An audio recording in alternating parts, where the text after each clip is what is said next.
Okay, so with our graphic organizer, we're going to walk through our timeline. So describing the beginning of our country. All right, so in 1606 is when the settlers came to start building their colonies, Virginia being the first one. And by 1619, they had started to bring over the first African American indentured servants to help them develop the colonies. And so the 13 colonies were developed throughout the 1600s and into the 1700s. And then Virginia legalized slavery in 1661. All right, and so while all of this was happening, there was also the slave triangle that was going on, where all of the enslaved Africans were being brought from, and that brings us to our slave triangle wall, so that we see that from Europe, they were bringing guns and alcohol and gunpowder down to West Africa, and then trading them for enslaved Africans, and then they were brought across the Middle Passage. For example, the Amistad is an example we've used in our lessons.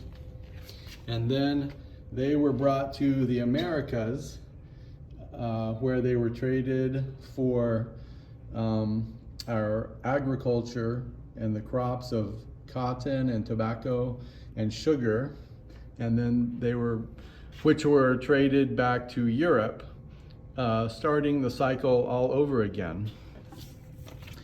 And so with that in mind, the Middle Passage was the middle voyage from West Africa to the Americas, where over 12 million enslaved Africans were brought, and over 2 million of them died in the passage. Okay, so that brings us back to the Indians and colonists were fighting into the 1700s, and that led to the French Indian War in 1755. And so that begins the first 5 causes of our revolution. And so the 5 causes of the revolution are the French Indian War, and then in order to pay for the war, the king started to create taxes, and so we have taxation without representation becoming a problem for the colonists.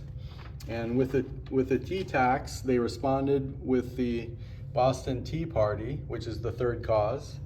And then as a result of that, there was a blockade. So we have a blockade of the Boston Harbor as a result of the Boston Tea Party. So that's the 4th cause. And then the 5th cause was when our 2nd Congress got fed up with the blockade and got together and decided to create our democracy. All right, and so in creating our democracy, it led us to our Declaration of Independence as elements of our Constitution, and then our Bill of Rights, which includes the first 3 amendments. And so we have the Declaration of Independence, written by Thomas Jefferson. And the 2 main points that we've covered in their Declaration of Independence are that all men are created equal and free. So that's the essence that we have talked about it that way. And so with that in mind, the first 3 amendments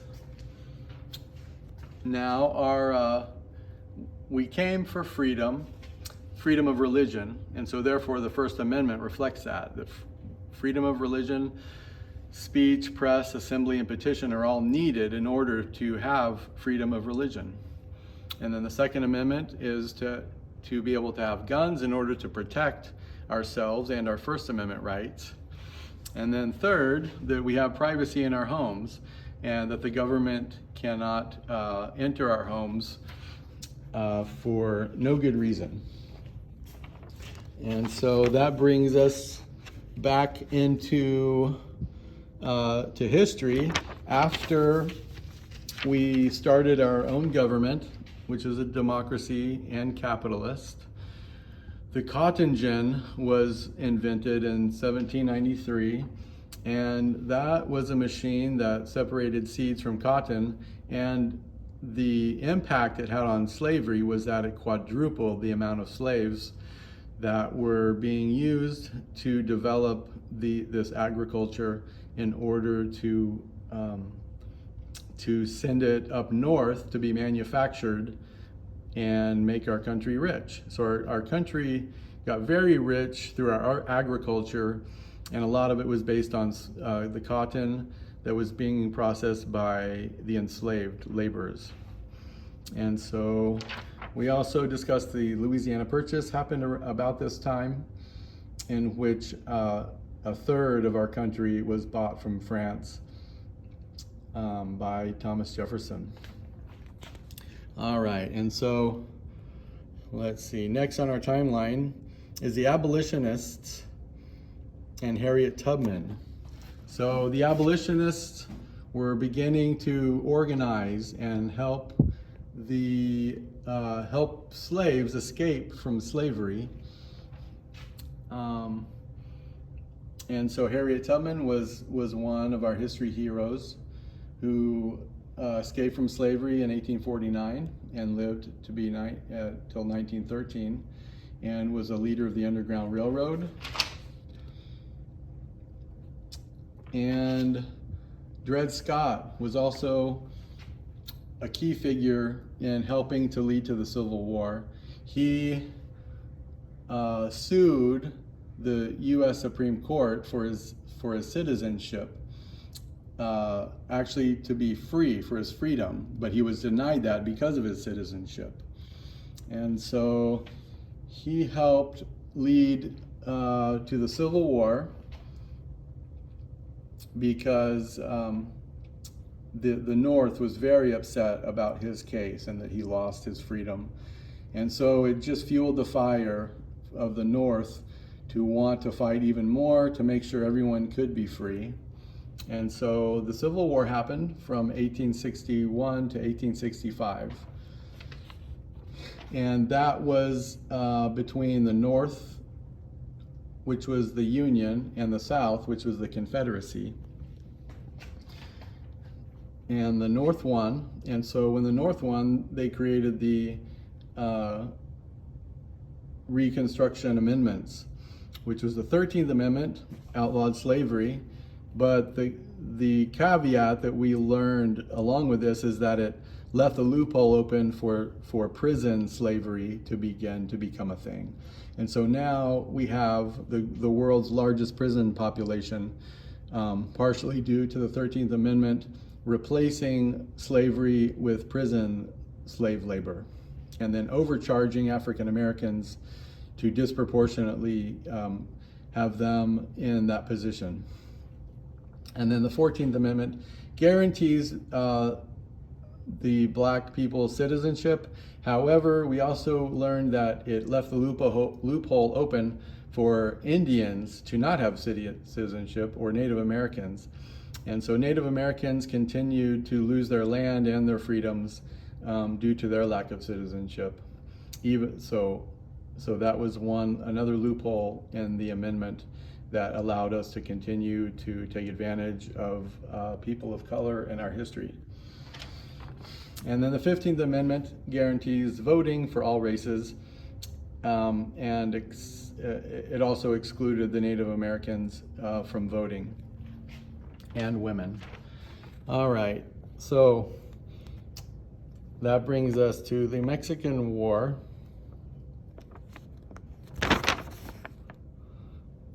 Which really revolved around the annexation of Texas. Let's see, up here.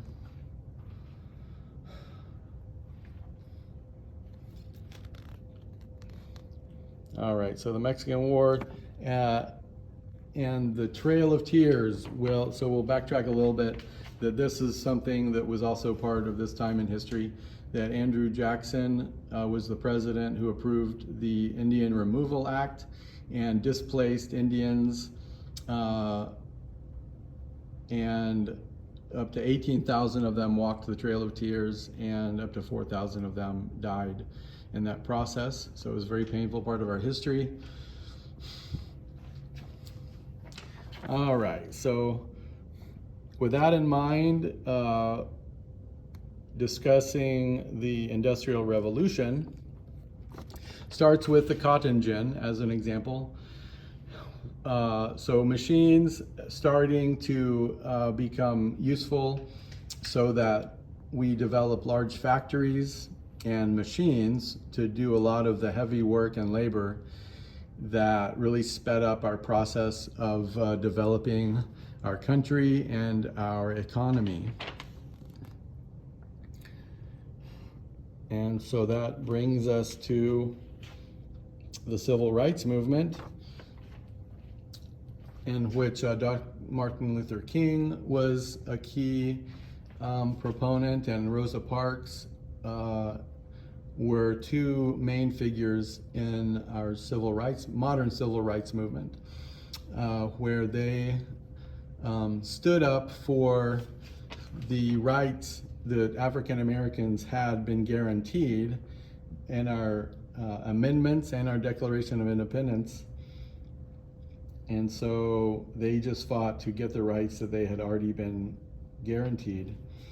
And John F. Kennedy was also a supporter of civil rights, although he was assassinated in 1963. And so we have history heroes that we describe as well. So whoever your history hero was, I want you to write about who they are and give one fact about them. And that will conclude the story of history based on what we've learned from the timeline.